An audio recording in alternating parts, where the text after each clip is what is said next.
Pourquoi les juges de la CPI ont-ils décidé d'autoriser une enquête sur la situation au Bangladesh-Myanmar?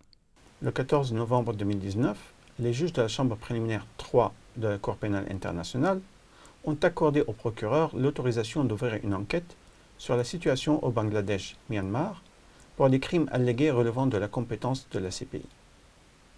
La Chambre a accepté qu'il y a une base raisonnable de croire que des crimes contre l'humanité, c'est-à-dire en l'occurrence la déportation à la frontière entre le Myanmar et le Bangladesh, et la persécution pour des motifs d'ordre ethnique et ou religieux, auraient été commis contre la population rohingya.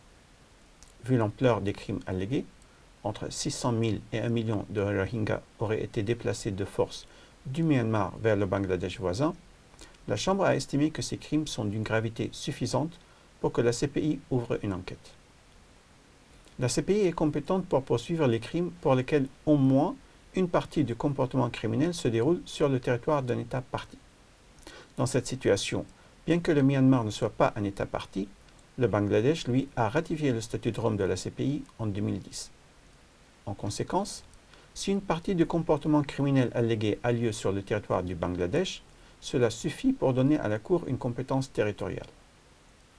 Le procureur peut enquêter sur tout crime, y compris les crimes autres que la déportation et la persécution, s'il relève de la compétence de la CPI et est suffisamment lié à la situation décrite par la demande du procureur.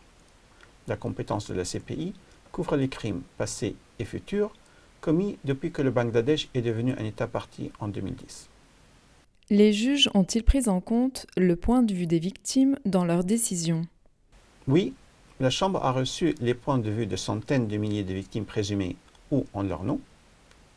Selon le greffe de la CPI, les victimes insistent à l'unanimité pour demander une enquête de la Cour et bon nombre des victimes consultées croient que seule la justice et la responsabilité peuvent garantir la fin du cercle perçu de violence et d'abus.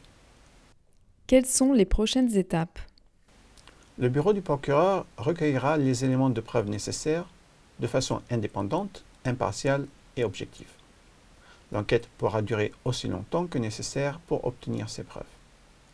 Si elle recueillait des preuves suffisantes pour établir que certaines personnes en particulier ont engagé leur responsabilité pénale, le procureur demanderait au juge de la Chambre préliminaire de délivrer à leur encontre soit des citations à comparaître de façon volontaire, soit des mandats d'arrêt. Une citation ou un mandat d'arrêt peut être délivré publiquement ou de façon confidentielle. La responsabilité de faire exécuter les mandats d'arrêt délivrés par une chambre de la CPI incombe aux États, car la CPI n'a pas de force de police. À un stade ultérieur, lorsqu'un mandat d'arrêt ou une citation à comparaître est rendu publiquement, une affaire est ouverte contre un ou plusieurs suspects. Les victimes des crimes décrits dans ces affaires auraient alors le droit de participer à la procédure si elles le souhaitaient. Elles seraient alors représentées par un avocat. Le Myanmar a-t-il l'obligation de coopérer avec la CPI? Les États partis au statut de Rome ont l'obligation juridique de coopérer pleinement avec la CPI. D'autres États non partis, tels que le Myanmar, peuvent être invités à coopérer avec la CPI et peuvent décider de le faire volontairement. Tous les auteurs de crimes dans la situation au Bangladesh-Myanmar seront-ils poursuivis par la CPI? La CPI poursuit des individus et non des groupes ou des États. Il n'y a pas d'immunité pour les suspects de crimes relevant de la compétence de la CPI. La CPI est une cour de dernier recours. Ainsi, la responsabilité première d'enquêter sur de tels crimes incombe aux États. La CPI interviendrait uniquement si un État n'a pas la capacité ou n'a pas la volonté de répondre à ces crimes.